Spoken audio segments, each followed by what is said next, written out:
أنزل الأمطار وفجر الأنهار وأنبت الأزهار تزخرف الجبال. من أنزل الأمطار وفجر الأنهار وأنبت الأزهار. runtii ubadka mas'uuliyadooda oo dhan baan qaadnay noloshoodii oo dhan ilmaha agoonta ee kuleedka ku xareysan lidalik ilmaha waxa ugu weyn ay haystaan waxa waaye khamiisyadii aan ugu talagalnay in waxbarashada lagu yimaado laakiin waxa jira dhar lagu talagalo hoosgashiga waxa arkaysaa ilmo aan dhar hoosgashi oo fiican aan wadan sidoo kale mid wata shaati ka dul xiran khamiis sababtoo ah fanaanad dhan ma haystama ama ilmo aan buuma haysan ama ilmo waxa uu haystay ay ka jeexjeexan yihiin sababtoo ah waa ma haystaan mana awoodaan in waalidkooda wax soo gadaan sadaradeed maanta waxa soo gadnay dhar hoosgashi ah iyo sidoo kale saraawiil ay meesha ku joogaan isla lamida dharka ay kubadda ku ciyaari lahaayeen oo nashadaadka ku sameyn lahaayeen khamiistii jimcaha maadaama ay shanta maalin ay wax baranayaan khamiistii jimcaha waxna way bartaan wayna ciyaaraan waalidkoodna way la kulmaan marka insha Allah maanta dharkaas ayaan u qaybinaynaa ilmaha agoonta walaalayaal.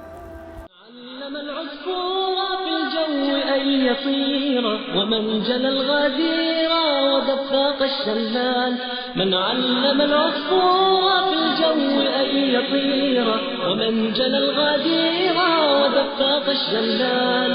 ذاك العظيم في علا من أبدع الكون سوى سبحان الله وبحمد الله ولا إله في الجو أن يطير ومنجل الغدير ودفاق الشلال. من علم العصفور في الجو أن يطير ومنجل الغدير ودفاق الشلال.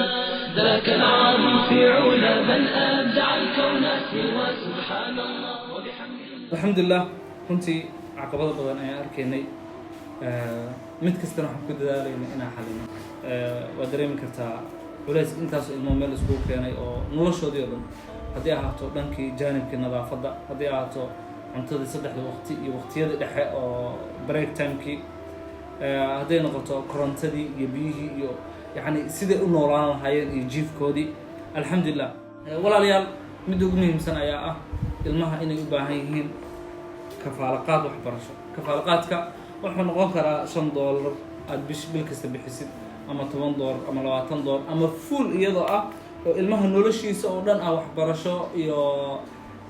cuntaba oo $65 taas oo waxbarasho iyo cunto iyo nadaafad waxaas oo dhan isku jira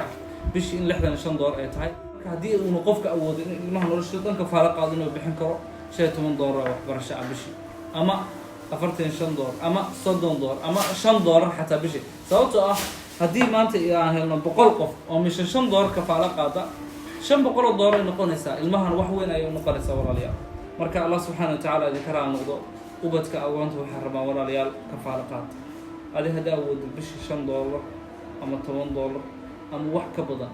waa bishii bil kasta aad bixin kartid numberkaas nagala soo xiriir walaal insha Allah wala diiwaan gelin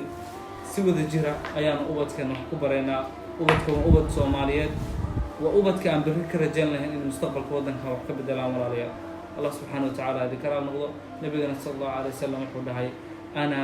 wa kafilul yatimi kahatayni fil janna aniga iyo qofkii agoonka faala qaada sidaas ayaan jannada ku nahay annaga xadiiska nabi sallallahu alayhi wasallam ku tabaqayna sidoo kalena rajaynayna laba mid ayaan rajaynaynaa walaalayaal mid waa raali anshaha Allah subhanahu wa ta'ala in ajarka helno mid labaadna waxa weeye in bari ilmaha markay weynaadaan ay noqdaan ilmo wax anfaca oo waalidkood iyo dadkooda Soomaaliyeed iyo naftooda ay anfacaan insha Allah Allah idin dikra noqdo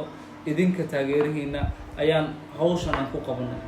insha Allah soo jiraan gacmaha isku qabsan horeyna aan wadno aan dhamaystirno ilmaha meel aan gaarsiino walaalayaal sababtoo ah ilmaheena